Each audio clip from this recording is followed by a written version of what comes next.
हरिओम नमः शिवाय। श्रीमद् भगवद गीता अध्याय 2 श्लोक संख्या 46 चैप्टर 2 श्लोक नंबर 46। सर्वप्रथम श्लोक। यावानर्थे उदपाने सर्वतः संप्लुतोदके तावान सर्वेषु वेदेषु ब्राह्मणस्य विजानतः। श्रीमद् भगवद गीता गीता प्रेस गोरखपुर में अध्याय 2 श्लोक संख्या 46 का अनुवाद कुछ इस प्रकार से बताया गया है। सब ओर से परिपूर्ण जलाशय के प्राप्त हो जाने पर छोटे जलाशय में मनुष्य का जितना प्रयोजन रहता है, ब्रह्म को तत्व से जानने वाले ब्राह्मण का समस्त वेदों में उतना ही प्रयोजन रह जाता है। श्रीमद् भगवद गीता यथास्वरूप में अध्याय 2 श्लोक संख्या 46 का अनुवाद कुछ इस प्रकार से बताया गया है। एक छोटे से कूप का सारा कार्य एक विशाल जलाशय से तुरंत पूरा हो जाता है। इसी प्रकार वेदों के आंतरिक तात्पर्य जानने वाले को उसके सारे प्रयोजन सिद्ध हो जाते हैं। श्रीमद् भगवद गीता यथास्वरूप में अध्याय 2 श्लोक संख्या 46 का तात्पर्य कुछ इस प्रकार से बताया गया है।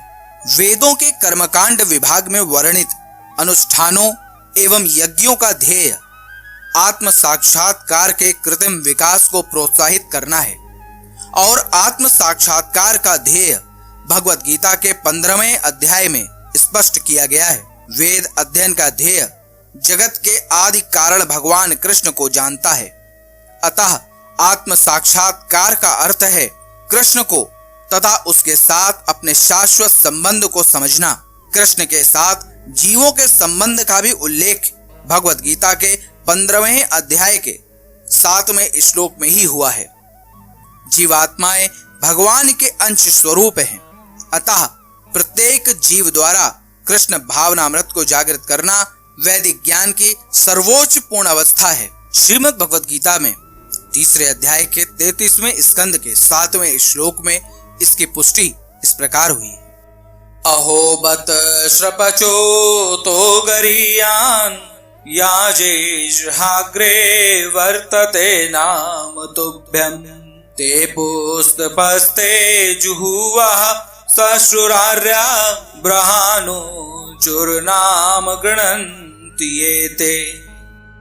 अर्थात हे प्रभु, आपके पवित्र नाम का जाप करने वाला भले ही चांडाल जैसे निम्न परिवार में क्यों न उत्पन्न हुआ हो, किंतु वह आत्म साक्षात्कार के सर्वोच्च पद पर स्थित होता है। ऐसा व्यक्ति अवश्य ही वैदिक अनुष्ठानों के अनुसार सारी तपस्याएं संपन्न किए होता है और अनेक बार तीर्थ स्थानों में स्नान करके वेदों का अध्ययन किया होता है।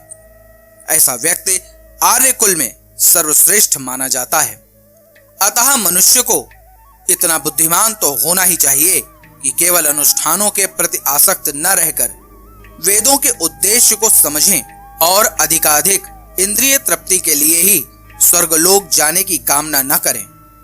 इस युग में सामान्य व्यक्ति के लिए न तो वैदिक अनुष्ठानों के समस्त विधि विधानों का पालन करना संभव है और न सारे वेदांत तथा उपनिषदों का सर्वांग अध्ययन कर पाना सहज है। वेदों के उद्देश्य को संपन्न करने के लिए प्रचुर समय, शक्ति, ज्ञान तथा साधन की आवश्यकता होती है। इस युग में ऐसा कर पाना संभव नहीं है, किंतु वैदिक संस्कृति का परम लक्ष्य भगवत नाम कीर्तन द्वारा प्राप्त हो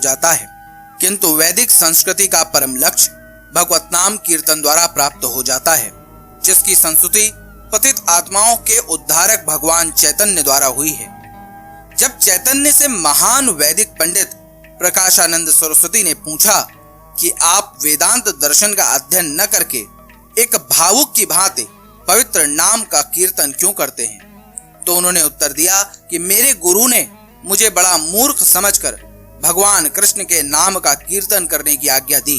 अतः उन्होंने ऐसा ही किया और वे पागल की भांति भावोन्मत्त हो गए। इस कलयुग में अधिकांश जनता मूर्ख है और वेदांत दर्शन समझ पाने के लिए पर्याप्त शिक्षित नहीं है। वेदांत दर्शन के परम उद्देश्य की पूर्ति भगवान के पवित्र नाम का कीर्तन करने से ही हो जाती है। वेदांत वैदिक ज्ञान की पराकाष्ठा है और वेदांत दर्शन के प्रणेता तथा ज्ञाता भगवान कृष्ण है।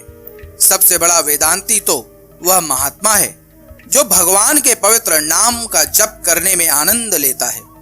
संपूर्ण वैदिक रहस्यवाद का यही चरम उद्देश्य है। हरिओम नमः शिवाय। अब आप मेरे साथ बोलिए, हरे कृष्ण कृष्ण कृष्ण हरे हरे, हरे राम राम राम हरे हरे।